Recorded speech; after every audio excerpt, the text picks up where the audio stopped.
Recebendo aqui nos estúdios o economista Cláudio Leitão, depois de ter apresentado seu nome nas 4 últimas eleições, 2006 e 2010, como candidato a deputado estadual, 2008 e 2012, como candidato a prefeito de Cabo Frio, Cláudio Leitão não é candidato nas eleições desse ano. Seja bem-vindo, prazer enorme te receber depois de tanto tempo aqui no programa. Bom dia, Leitão. Sidney, para mim também, bom dia a você, bom dia especial aí a todos os telespectadores, assinantes da Litoral News. E é uma alegria poder estar aqui e bater um papo com você e todos os nossos telespectadores. Essa decisão anunciada através de uma nota nas redes sociais acabou pegando muita gente de surpresa, inclusive a mim, né? Eu tinha até anunciado que você estaria entre os candidatos e estaria aqui nas entrevistas durante o período eleitoral. O que te levou a, depois de 4 eleições consecutivas, não apresentar teu nome na eleição desse ano, Leitão? Sidney, eu vinha fazendo um esforço, pessoal, o meu nome foi realmente aprovado lá na convenção de 13 de junho agora do partido, como representante aqui da região dos Lagos no processo eleitoral, para continuar esse processo de construção do pessoal que realmente cresce a cada dia. Mas são questões que aconteceram. Por exemplo, eu devo dizer com toda sinceridade, e essa é a minha característica, eu fujo muito daquele protótipo do político profissional, por isso é que muitas vezes as pessoas, compreendem mal essa posição, porque às vezes eu chego num restaurante ou num bar e eu cumprimento as pessoas com certa discrição, porque às vezes eu não quero invadir a privacidade de ninguém que está ali, e às vezes as pessoas têm isso como um ato assim pouco simpático, eu acho que tem algumas questões relativas a isso. E não me furtando a dizer a verdade à população, principalmente aquelas pessoas que me apoiam, aquelas pessoas que na rua manifestaram apoio à minha candidatura, aquelas pessoas que através das redes sociais também se manifestaram apoiando o meu nome, que declaravam confiança em mim, que me prometiam o voto. Eu atravesso um momento pessoal difícil, por questões familiares, que aí também não vem ao caso a gente colocar, e somado a isso, eu venho também com alguns problemas de saúde. Nada grave, assim, de forma grave demais. Eu voltei a ter problemas com a hérnia de disco, que eu sou portador de uma hérnia cervical e de uma hérnia lombar, e a campanha exige muito disso, exige que você, ainda mais uma campanha nossa como a do PSOL, que é uma campanha feita na rua, olho no olho do eleitor, uma campanha que ela não tem essa estrutura milionária que os outros candidatos têm, sempre financiado pelos mesmos, porque depois o cara se elege, em vez de representar a população, ele acaba representando os interesses dos financiadores de campanha. Então a nossa campanha exige muito do físico, de você andar, de você estar em pé. E por recomendação médica, isso seria também um impedimento, porque você tem que andar, você tem que estar em pé, e eu com certeza eu sentiria dor. Eu estou tratando disso, evidentemente, O neurologista que me acompanha acha que a minha hérnia é cirúrgica, mas a gente sempre é temeroso de fazer uma cirurgia dessa gravidade, e eu estou semanalmente tratando isso através do RPG, Quero até mandar um abraço para o Alípio, lá da Fisiocenter, que é um cara competentíssimo e tem realmente conseguido me colocar em situação de repouso sem dor. Mas toda vez que você submete a um esforço maior, como a gente brinca, ela berra, até nas coisas mais banais. E de março para cá, eu tive um problema também de labirintopatia, tive tonturas e zumbidos terríveis no ouvido. Consegui reverter a questão das tonturas com a medicação, mas eu continuo sofrendo dos problemas dos zumbidos, o que me levou até a São Paulo na busca de uma especialista que está me submetendo a um tratamento, uma medicação, mas é uma medicação que dá muito sono em função dos efeitos colaterais do remédio. Eu estou aqui agora conversando com você, nesse ambiente silencioso do estúdio, estou sentindo aqui o zunido que está me atrapalhando, inclusive, na própria faculdade. Eu estou cursando novamente História, e História é uma disciplina que você tem que ler muito, Você imagina numa prova, numa sala em silêncio, você ter que desenvolver questões discursivas com o teu ouvidos unindo.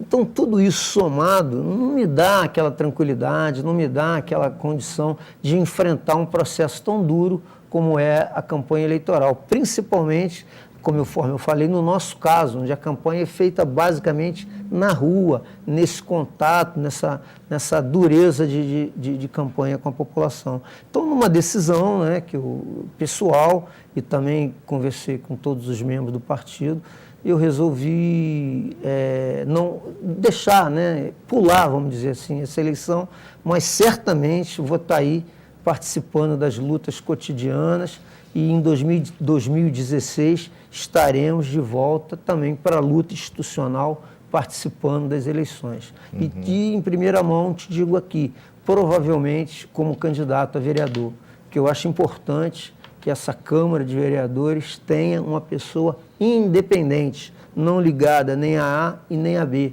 né, que possa de fato lá presente defender os interesses da população. Porque o que a gente vê é o vereador sendo eleito pela população e depois virar vereador do prefeito. É público e notório nessa cidade que hoje e ontem o poder legislativo dessa cidade vira um apêndice do poder executivo.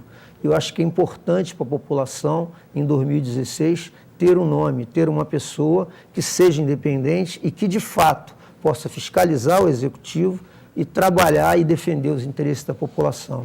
Então, eu peço uma pausa a todos vocês que confiaram em mim, principalmente na eleição de prefeito, em função de todos esses problemas que eu citei, de ordem pessoal e de ordem de saúde, para voltar novamente renovado, com todo o gás e fazendo esse enfrentamento político que a gente sempre fez na cidade. Essa discussão, né, que você traz agora, uma informação nova de que se predispõe a se lançar candidato a vereador na próxima eleição em 2016, é uma discussão que você já teve em 2012, né? Muita gente discutiu isso contigo naquela pré-campanha, ser candidato a prefeito com uma chance menor ou ser candidato a vereador com uma chance maior. Como é que você vislumbra isso para daqui a 3 anos, 2 anos, a bem da verdade, 2 anos e um pouquinho, né?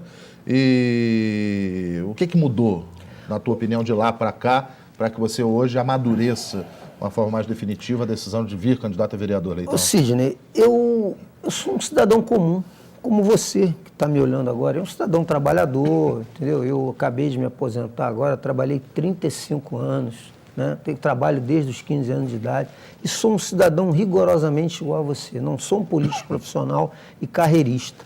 Então, eu não sou candidato exclusivamente pela minha vontade.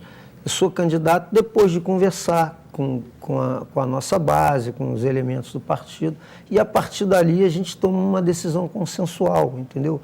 Existia realmente a possibilidade da gente vir candidato a vereador em 2012, né? E conforme eu te falei, muita gente na rua dizia isso para mim, também pelas redes sociais manifestava isso, mas havia necessidade de a gente lançar a candidatura majoritária, porque a gente não consegue vislumbrar uma aliança dentro desse quadro partidário de Cabo Frio, onde inimigos que são adversários se tornam aliados de ocasião, onde os acordos eleitorais são extremamente nebulosos e não pautados num processo de projeto para a cidade. São pautados na entrega de cargos, são pautados em coisas extremamente estranhas que depois se reproduzem no pós-eleição. A gente está vendo aí, o atual prefeito ganhou a eleição num amplo arco de alianças, amplo até demais, e depois o que ele tem que fazer? Incha a máquina pública e a administração não deslancha. Então, acontece o governo que nós estamos vendo. E a gente não vai participar disso. A gente vai continuar fazendo um enfrentamento político, combatendo todo esse processo que a gente define como velha política. Então, a decisão foi essa, a decisão do colegiado do partido foi essa, inclusive teve a participação também do pessoal da estadual, e foi entendido que eu tinha que vir novamente cumprir esse papel de colocar o nosso nome. E houve um crescimento exponencial, né? A gente percebe na cidade uma grande insatisfação com o quadro político. Agora, é uma democracia de massa. A gente vive um processo desse, uma democracia de massa, onde o poder econômico interfere e altera mesmo a consciência das pessoas. Então, por mais que elas reclamem do quadro político, elas acabam caindo naquela armadilha e reelegendo os mesmos para mandatos sucessivos. Isso até é uma incoerência que os cientistas sociais, né, precisam explicar adequadamente. Por que tanta reclamação com o quadro político? Muita gente diz que o quadro político é desolador, e por que então a gente não vê um processo renovador dentro dos quadros políticos, né? Às vezes falta aquela ousadia, aquela necessidade de assumir os riscos e as responsabilidades por um processo de mudança no quadro político da sociedade. O eleitor brasileiro, em sua maioria, ele é conservador, parece que ele teme as mudanças, né? Principalmente a mudança de uma forma um pouco mais radicalizada, porque a gente vai caminhando para um quadro onde só uma mudança radical resolve, mas não no sentido pejorativo da palavra radical, né? Porque radical, etimologicamente, significa mudar pela raiz. As pessoas é que dão uma definição de radicalismo errada, como se fosse uma coisa que fosse quebrar assim de uma vez só a ordem institucional. Não é bem assim, né? As coisas, os processos de mudança em toda a história são lentos, e o processo político para ser mudado numa cidade, no estado de um país, ele vai atingir esse grau essa gradualidade, mas algumas questões têm que ser de pronto e ser mudado radicalmente. Então, a questão é essa. Essa discussão girou realmente da minha vinda à candidatura a vereador, mas o consenso do partido entendeu que eu ainda era o melhor nome para poder defender as ideias e fazer o enfrentamento político. Como o partido teve um crescimento, a gente hoje já tem quadros lá que podem sustentar esse debate e que podem fazer esse enfrentamento no nível do executivo. E talvez, né, eu possa atender a essas milhares de pessoas que falam comigo pela rede social e nas ruas, e talvez seja interessante a gente fazer e colocar o nome à disposição da população. Porque quem escolhe é a população. O que a gente pode fazer, em termos de contribuição para a cidade, é oferecer o nosso nome, entendeu? Mas quem decide, evidentemente, é a população. Ainda dentro dessa questão dos quadros, Cláudio Leitão, como é que você coloca, em função dessa tua desistência, né, de participar do pleito desse ano, essa possível substituição? Algum nome aqui de Cabo Frio ou da região vem representar a região na vaga que seria tua? Houve uma hesitação no partido, né? O nosso partido é muito jovem, né? Você sabe que para você poder se candidatar a deputado, você tem que ter mais de 35 anos, certo? Então, nós temos um quadro muito jovem, muita juventude, 25, 23, 30, 33 anos, e é até difícil você buscar hoje dentro do partido um nome que esteja dentro desse contexto. Então, a gente fez uma pré-discussão, inclusive amanhã, sexta-feira, hoje é quinta, né? Amanhã a gente tem até uma reunião, porque o prazo está extremamente, né, em cima, e a gente vai decidir essa questão. Mas é provável que a gente não lance um candidato, infelizmente, né, nessa eleição a deputado aqui na região. Mas vamos decidir, porque você pode dar entrada na candidatura, com uma falta, por exemplo, de uma certidão, que é a coisa mais complicada, leva às vezes 3, 4 dias para lançar a certidão, e em seguida o TRE dá um prazo e você complementa. E a gente vai tomar uma decisão definitiva amanhã, se vão colocar um outro nome ou não, né? Porque tem muita gente disposta, que acredita no PSOL, né, como um partido diferenciado, e tem muita gente que demonstrou uma certa frustração nas mensagens com a minha não candidatura. Mas eu, repito, peço que as pessoas compreendam, né, a minha questão pessoal, em função do que eu te falei, e seria muito difícil e desgastante e penoso para mim, comprometendo a minha saúde, entrar num processo tão duro quanto essa disputa. Porque quando eu entro com vontade, independente das possibilidades ou não. Eu já cansei de dizer, teve outro dia um blogueiro aí que disse que eu era eterno candidato a tudo, e talvez ele não compreenda os motivos que me levam para uma campanha eleitoral, que não são os motivos que talvez tradicionalmente ele entenda, né, que são aquelas eleições fisiológicas, assistencialistas, onde o candidato vira um produto de marketing do marqueteiro que monta, faz uma roupagem nova e transforma o velho em novo. Nós não, nós entramos de uma forma direta com a população, num contato direto com a população, sem subterfúgios. É ali, é colocando diretamente a nossa mensagem de forma franca, leal e verdadeira. E nenhum candidato do PSOL entra fabricado para a campanha eleitoral. Então, talvez, né, seja essa uma questão importante, e eu peço que essas pessoas compreendam esse momento, assim, digamos, um pouco mais difícil que eu estou atravessando. Nada grave que vá, mas uma coisa que vai incapacitar e vai me impedir de fazer uma campanha da forma como ela deveria ter sido feita, presente nas ruas e na luta cotidiana. Mas nós vamos estar aí participando de todas as manifestações populares, nós vamos estar nas redes sociais, no meu blog, que, se você me permite, eu queria deixar aqui o endereço, onde a gente procura discutir diariamente os problemas da cidade. É um blog informativo e opinativo, onde a gente também traz artigos, né, que fazem uma leitura crítica da sociedade. Lá tem humor, tem poesia, e o endereço é www.cidadaniaesocialismo, tudo junto, .blogspot.com. Os blogs da cidade, as redes sociais, estão crescendo muito aqui em Cabo Frio, Sidney, e a cada dia atingem um número maior de pessoas. Eu comecei com o blog em agosto do ano passado e o crescimento de visitas tem sido constante. Então, isso é um aspecto positivo, mostrando que as redes sociais vão ter um papel já importante nessa eleição, e eu acho que vão ter um papel cada vez mais crescente nas eleições futuras, né? Você falou ainda há pouco de possibilidades, né? A gente chegou a estabelecer, pela boa quantidade de votos que fez o Marcelo Freixo na eleição para prefeito do Rio, há 2 anos atrás, e ele vem, né, candidato à reeleição como deputado estadual, e as pesquisas apontam que ele vai fazer um bom número de votos, uma grande quantidade. Isso abriu uma perspectiva dentro da legenda para que, inclusive, candidaturas do interior pudessem ter êxito e ocupar uma cadeira lá na Câmara, na Assembleia Legislativa. O quadro é esse ainda? Mudou alguma coisa? Porque quando se projetava isso, se colocava até que você poderia ter uma chance efetiva fazendo aí, repetindo a votação da última eleição para prefeito, ou ampliando um pouquinho, ter a chance de ocupar uma cadeira de deputado estadual. A realidade ainda é essa, Leitão, ou já foi alterada?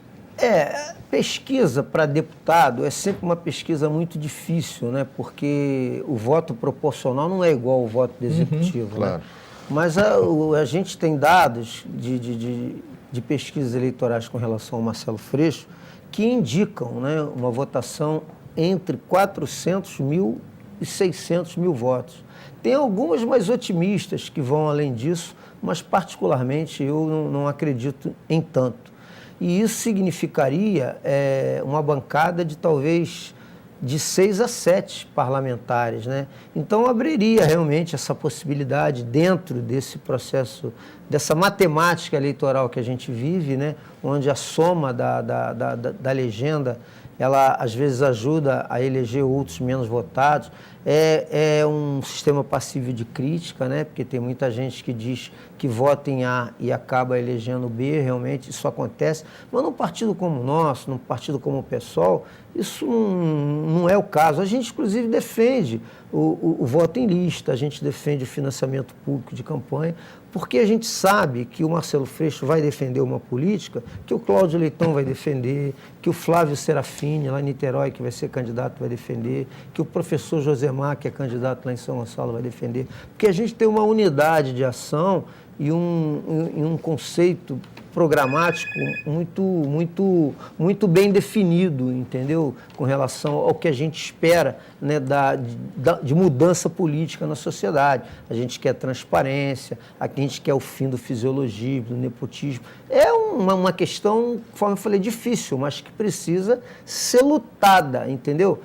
E existia realmente essa possibilidade, mas muita gente também lá no Rio se candidatou, está se candidatando, e cresceu muito, né, o volume de candidatos a deputado estadual do partido, o que dificultaria um pouco as nossas possibilidades aqui, já que a gente aqui carece um pouco de estrutura, né, que lá no Rio e nas regiões metropolitanas eles têm mais. Porque o eleitor do PSOL, Sidney, é aquele eleitor oriundo do movimento sindical, é aquele eleitor, pelo menos nesse primeiro momento, né, é um eleitor que vem daquele estudante de universidade pública, é um eleitor mais politizado. E, infelizmente, nas cidades do interior, o poder econômico atua muito e a gente não tem uma presença tão marcante do movimento sindical, de universidade pública, entendeu? Então, o candidato do interior, ele tem essa dificuldade, né? Porque, por falta de visibilidade, por falta de estrutura, muitas vezes a gente não consegue atingir aquela grande massa de eleitores que, às vezes, faz uma leitura equivocada do quadro político. Eu escuto na rua aí, tem gente que diz assim, fulano é muito forte, fulano vem com uma campanha muito forte. Quer dizer, ele entende que forte é o candidato que faz uma campanha milionária na rua. Quer dizer, o que é um equívoco de interpretação do processo político. Forte é aquele candidato que tem as demandas afinadas com a sua. Então, é muito comum um trabalhador votar no empresário, e às vezes no empresário rico, e achar que esse empresário vai defender demandas deles depois nas esferas legislativas, sejam elas Câmara de Vereadores, ALERJ, que é a Assembleia Legislativa, e Congresso Nacional. Então, é um equívoco você, que é um trabalhador igual a mim, que é um trabalhador simples, querer achar que vai votar no empresário e depois ele vai defender a redução da jornada de trabalho, por exemplo.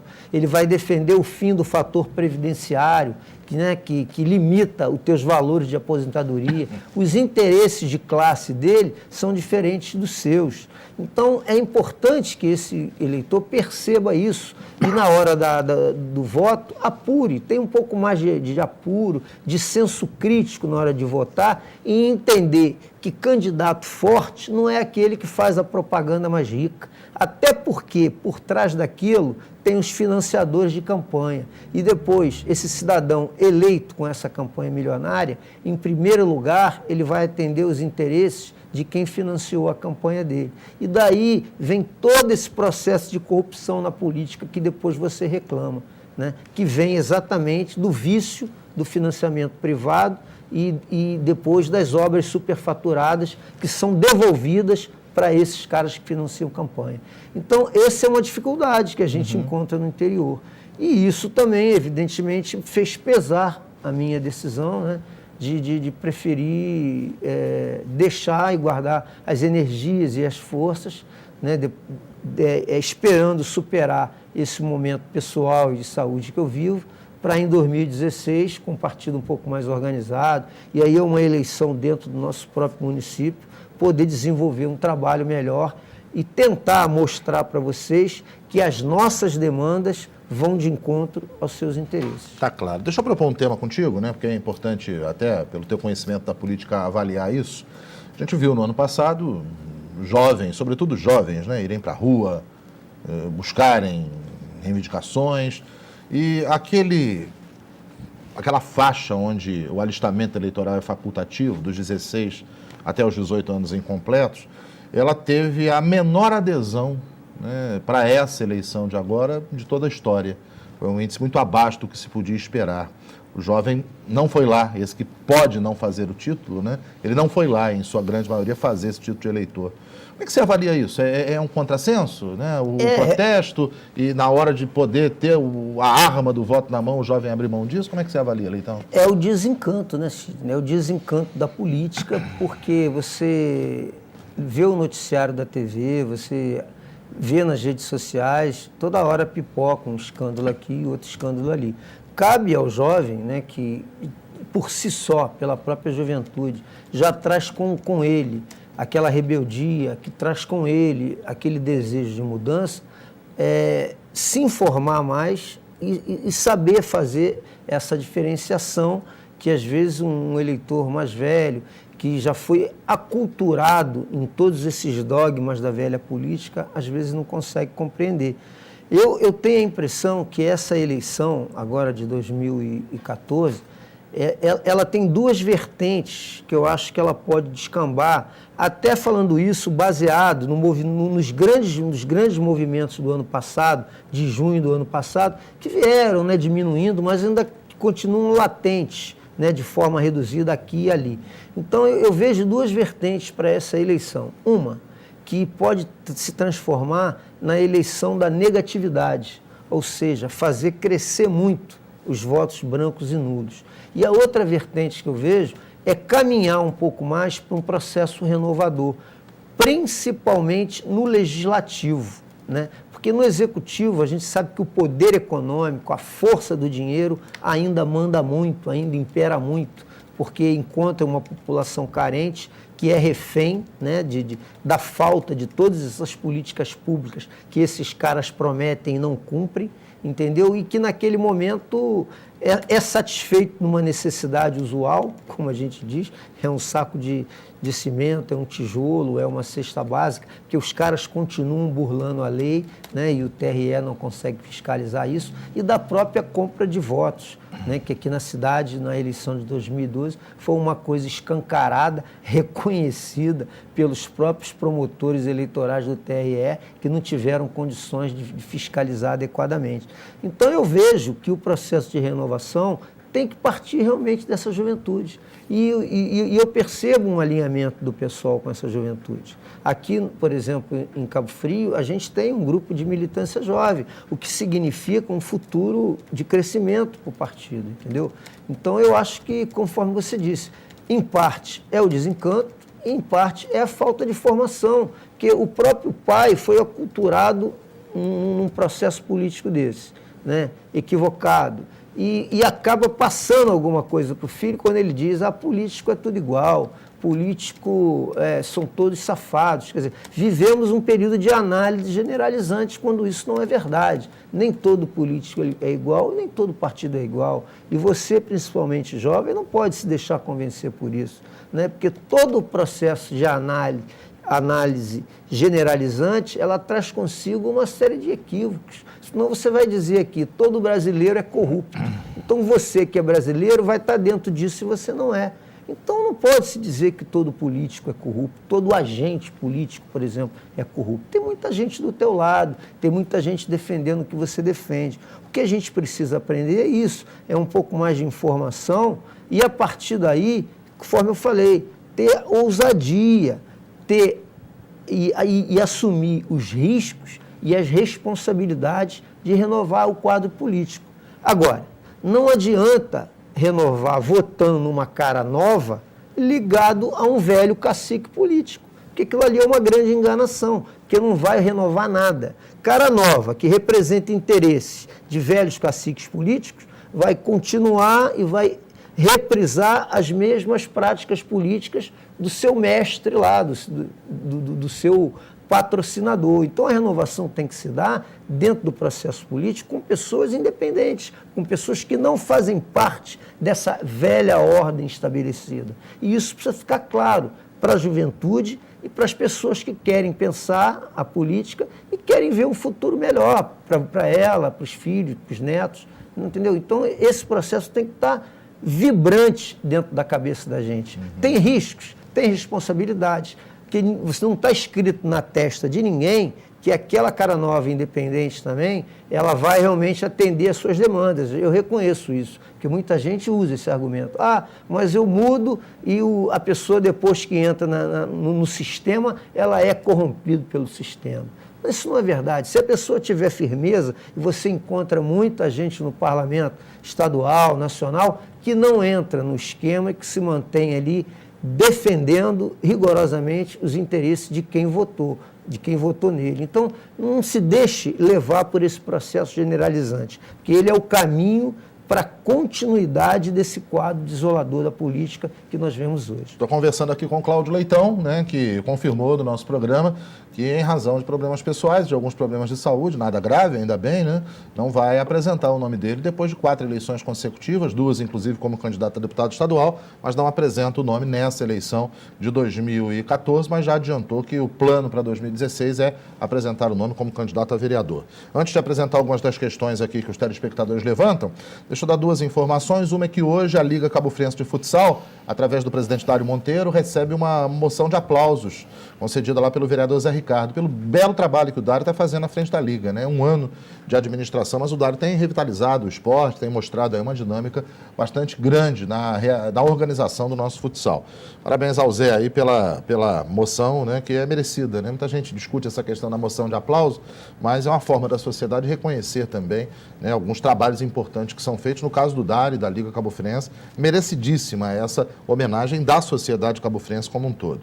E uma outra informação, essa preocupante, né, em absoluto preocupante. Eu estou recebendo aqui a informação da produção de que ontem, né, durante a missa das 7 horas da noite, aqui na matriz histórica de Nossa Senhora da Assunção, a dona Maria Uzi, moradora do bairro Jacaré, estava sentada num dos bancos de trás da igreja, num dos últimos bancos. E aí veja a que ponto chegou isso, né? Essa loucura, essa maluquice. Um homem chegou dentro da igreja, do lado dela, e mostrou um revólver, pedindo que ela passasse a bolsa para ele. E ela, assustada, né, passou a bolsa e ele saiu sem que nada acontecesse. É um negócio de maluco, né? Se a gente parar para fazer uma avaliação de tudo, do desrespeito a tudo, né? É um negócio doido. Quer dizer, dentro da igreja, durante a celebração de uma missa, um cara se aproxima de uma senhora, não sei a idade da dona Maria Uzi, né? Essa informação foi passada pelo Vitor para a gente, né? E mostra um revólver dentro da igreja, ameaçando, e leva a bolsa de uma senhora que estava ali num ambiente daquele.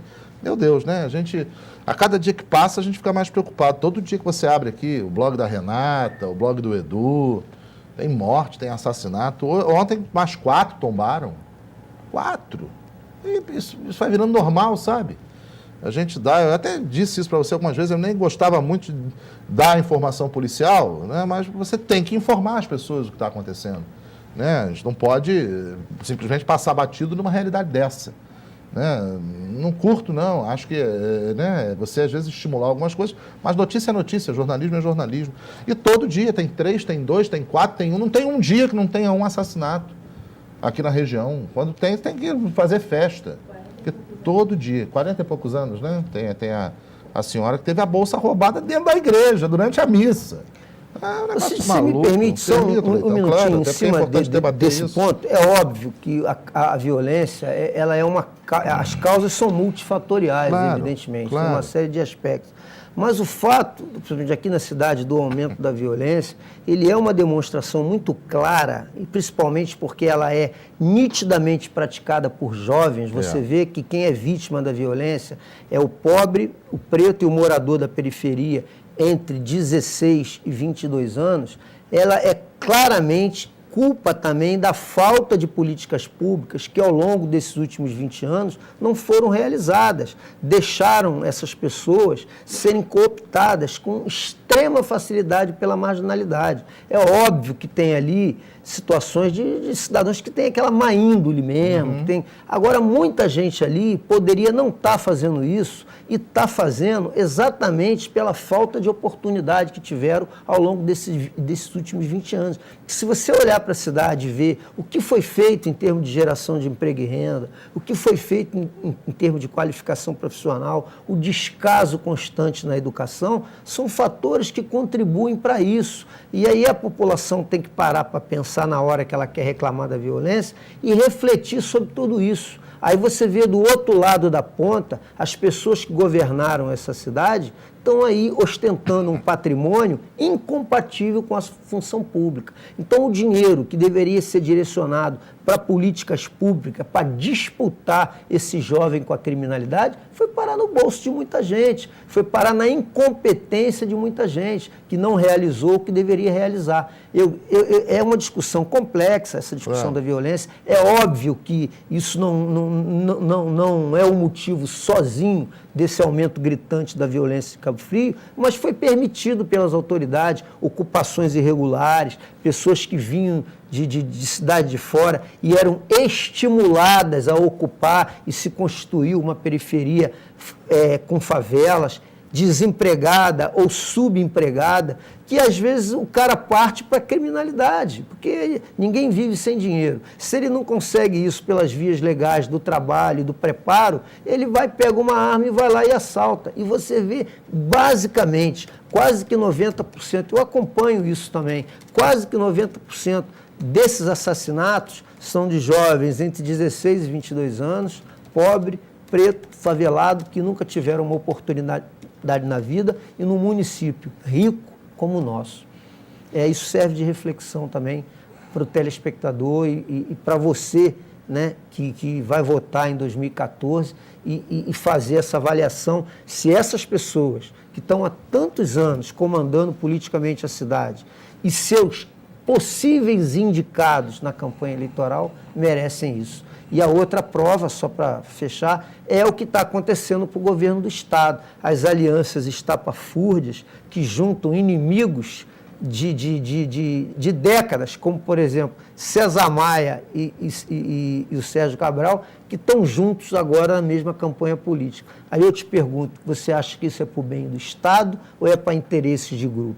E nós temos um candidato que quase ninguém conhece, chamado Tarcísio Mota, que é um professor, doutor em História, professor do Pedro II. Aí o cara diz assim, mas ele não vai ganhar porque ninguém conhece ele. Então, porque ninguém conhece ele, você vai votar nessa bandoleira que está aí, nos caras que estão aí na cidade, fazendo com que você tenha uma vida muito mais infeliz, que você tenha uma vida de dificuldade, é a reprise do que está aí que vai melhorar a sua vida. Então, o processo de renovação política envolve isso, você arriscar, você correr o risco e assumir a responsabilidade de votar num nome novo. E, às vezes, um nome novo que é trabalhador igual a você, que te representa, que sabe das tuas dificuldades, que anda de ônibus, que tem as dificuldades que você tem na saúde, porque eles não têm esse tipo de dificuldade, não. Então, muita coisa ligada à violência tem a ver com a falta de investimento em políticas públicas. Aliás, quero lembrar, né, que durante a campanha eleitoral, a Rede Litoral News vai receber os candidatos ao governo do Estado para entrevistas, né, também receberá os candidatos da cidade a deputado estadual, deputado federal. Se tiver data, a gente pensa até em trazer também os candidatos ao Senado, né, para que a população conheça, né, de acordo com o que determina a lei eleitoral, um pouquinho mais de cada um e possa ter informações, sobretudo, do que pretendem, né, os candidatos ao governo do Estado em relação à nossa região, que é muito importante. Deixa eu te apresentar, então, está na reta final já alguns dos comentários aqui que foram enviados pelo público, né? O Wellington Lírio está perguntando se você também não seria responsável com a tua retirada de candidatura pela falta de opção, e aí te faz um elogio, acha que você é um quadro que não pode ficar fora da disputa, né? Então já explicou aqui as questões que o levaram, né? Todas as questões. Eu não poderia dar a contribuição que eu gostaria em função disso, né? É uma questão de entendimento de um momento que às vezes a gente precisa de uma pausa, né? Todo mundo precisa às vezes disso, né, Sidney? Uhum. Eu lamento, né, Olídio? Isso mexe contigo, não poder Sim, poder participar? Mexe porque eu gosto desse processo, eu gosto do enfrentamento, entendeu? Eu fui dirigente sindical, fui presidente de federação da minha categoria, então já tive embates, e olha que a gente lidava, eu trabalhei na área farmacêutica, a gente lidava com gigantes, né? Bayer, Reis, Rod, e você sentava numa mesa de negociação com esses caras para melhorar a condição salarial da categoria, os caras davam um soco na mesa e diziam, olha, o que eu vou te dar é exatamente o que a reposição da inflação, e não tem conversa, baseado o quê? No poder econômico que eles tinham, e era uma dificuldade muito grande de negociar. E daí você transfere isso para o embate que a gente tem com as figuras políticas da cidade, que construíram uma hegemonia, né, dentro da cidade, usando a máquina pública, né? A prefeitura é a grande mãe empregadora da cidade. As pessoas, quando não têm um vínculo direto com a prefeitura, têm um parente, têm um filho, um sobrinho, um primo, um irmão, e essas pessoas que dominam a política da cidade usam isso como instrumento de pressão para se perpetuarem no poder, embora não realizem o que essa pessoa que votou espere. tanto que a gente está aí com caos na saúde novamente, e são os mesmos caras que estão aí no poder há 20 anos. É inacreditável isso. Eu até na campanha, eu citei, o Marx, né? Uma frase clássica dele dizendo que a história ela se repete. A primeira vez como tragédia e a segunda como farsa. E isso é o retrato exato do que acontece em Cabo Frio em várias áreas de políticas públicas, principalmente a saúde. Você, eleitor, está vendo a história se repetir, antes como tragédia e agora como uma simples e grande farsa política. O Carlos Alberto Forrode, que te admira muito, mas acho que você sozinho acaba não conseguindo nada, né? Que o político acaba tendo que fazer ali os acertos, os conchavos para conseguir alguma coisa. Mas diz que acredita, e como grande brasileiro que você é, você deve continuar na busca por dias melhores. É essa governabilidade, Forró, que a gente pretende romper. Por exemplo, nós ganhamos uma prefeitura de Itaocara, né? E, imediatamente eleito, o prefeito chamou os vereadores e disse, olha, a nossa relação será republicana. Eu governo e vocês me fiscalizam. O que aconteceu com os vereadores? Se rebelaram contra o prefeito. Por quê? Porque perderam os cargos que tinham na prefeitura, perderam as empresas em nome de laranja que eles tinham na prefeitura. Fato que acontece aqui, e eu tenho coragem de dizer que aqui é assim, os vereadores têm cargo no governo e têm empresas que fazem essas empreitagens de varrição em nome de laranja. E com isso ele coopta a Câmara de Vereadores, que só vota o que ele quer. Então a gente está rompendo a governabilidade lá em Itaocara e os vereadores insatisfeitos ficam buscando motivos para caçar o prefeito. O prefeito, o Gelsimar, já teve que entrar na justiça para poder impedir um pedido de impeachment que não tinha nenhum fundamento jurídico. Porque como ele faz um governo transparente, com prestação de contas, ele faz um governo sem nenhuma ilegalidade, porque os vereadores vasculham todos os contratos e todas as compras da prefeitura. Como não conseguem encontrar uma única irregularidade nos processos, tentaram caçar ele com uma espécie de ofício que mandaram para a prefeitura e que não foi respondido. Que na hora que a justiça cobrou, que ofício era esse? Quem fez, qual era a solicitação, nem o ofício apareceu. Então, o juiz determinou o fim do impeachment. Então, a gente está buscando romper essa governabilidade. Porque se a gente não romper com isso, Forró, a gente não muda a política. Eu citei agora o exemplo do governo do Estado, né? O Romário, que criticava o PT, está junto com o Lindbergh, o Sérgio Cabral, que era inimigo do César Maia, está com o César Maia. São alianças extremamente esdrúxulas, nebulosas, de negociação de cargos e nenhum projeto para o Estado. E você acha que isso vai dar certo? Está na cara que não vai dar, que historicamente não vai dando. Então não adianta a gente cair dentro dessa seara da velha política, porque a gente não vai mudar essa realidade. É um processo difícil, eu reconheço. É muito difícil, como você diz aí, você se eleger sozinho. Se eu, Sidney, aceitasse os inúmeros convites que recebi, até para participar de governo depois, e eu não fui, porque eu não vou me aliar. Não vou me aliar a um governo que eu não confio. Não vou me aliar a um governo que tem desvio de dinheiro público. Os caras, o mais engraçado de tudo, que eu vejo nisso tudo, é que os caras anunciam e depois não comprovam. Vou dar um exemplo aqui, claro, que todo mundo vai entender. O prefeito Alain Correia, quando assumiu a prefeitura de Cabo Frio, fechou a SECAF, que é uma autarquia, e declarou em toda a mídia da cidade que estava fechando a SECAF, que lá havia desvio de dinheiro público e que não tinha condição de sanar, que era insanável a situação da SECAF. Aí o que ele fez? Abriu uma nova, chamada Consercaf. Aí eu te pergunto, por que não fez uma ação civil pública colocando o que foi roubado e o nome dos responsáveis? Que é um velho conchavo político que existe na cidade. Se você fecha uma autarquia porque houve roubo e desvio do governo anterior, você tem obrigação de denunciar aquilo.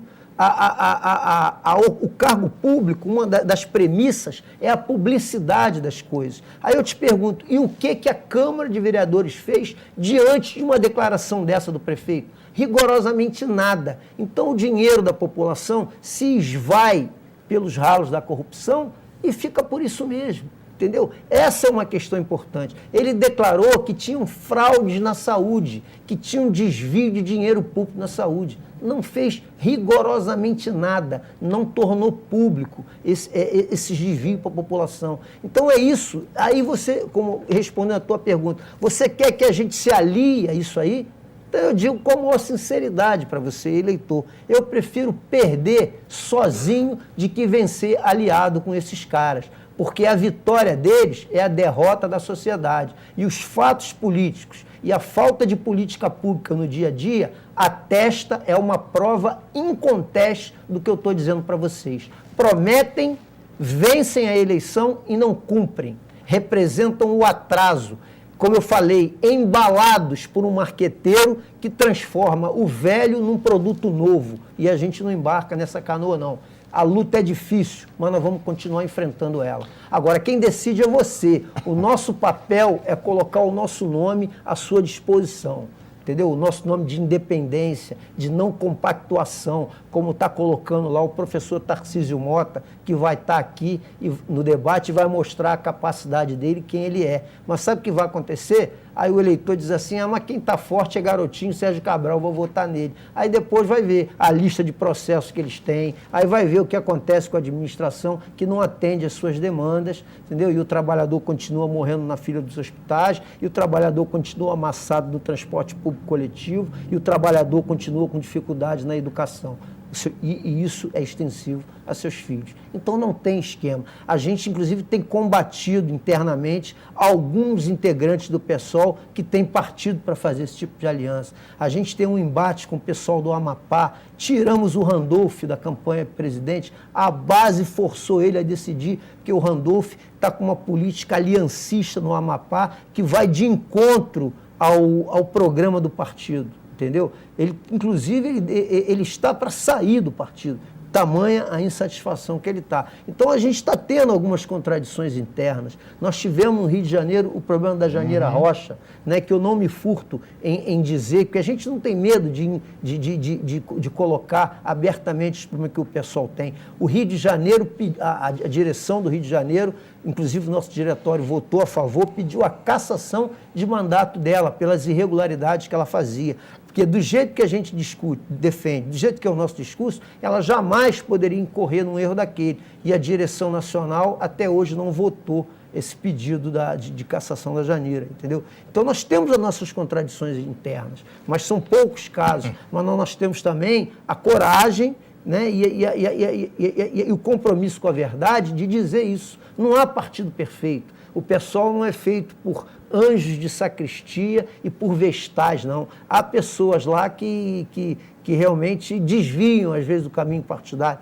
Qualquer partido está sujeito a isso, que é formado por pessoas. E qualquer pessoa pode cometer desvios. Mas aqui em Cabo Frio, Forró, eu posso te garantir, esse tipo de aliança espúria, nebulosa, nós não vamos fazer. Vamos enfrentar. Se a população um dia entender que tem que nos dar um voto de confiança, ela dê. Senão, a gente vai continuar com esse enfrentamento, colocando as nossas ideias e as nossas propostas. Então, prazer te receber, melhoras aí na saúde, né? Que você possa restabelecer a tua saúde o mais rápido possível. Esse espaço está sempre aqui à disposição, até porque é sempre interessante, né? Ouvir tuas opiniões e debater tuas opiniões. E já vou apresentar, assim que sejam registradas as candidaturas, né? O convite formal para que o candidato do PSOL ao governo do Estado esteja aqui com a gente também, participando da entrevista e do debate. Você terá uma surpresa agradabilíssima com ele. Eu te agradeço mais uma vez a oportunidade e eu, antes de me despedir, eu queria só deixar uma mensagem aqui curtinha, de reflexão, entendeu? Uma mensagem muito inteligente, escrita por um companheiro, um irmão, um camarada, que é o professor Rogério Carvalho de História. É um trechinho curto que eu queria deixar de reflexão para você nessa manhã, que você prestasse atenção nesse pequeno trecho aqui que o professor Rogério fala. Muitos culpados pelo caos social caminham entre nós tranquilamente. Eles consideram a política uma jogatina. Exibem seus bens oriundos das negociatas, da corrupção, da apropriação do público pelo privado. Eles se orgulham dessa falsa dignidade que envergam em seus peitos estufados. Entram altivos, saem indiferentes, observando e até mesmo invejados pelos ignorantes ou pelos desinformados que lhe conferem o status de celebridade.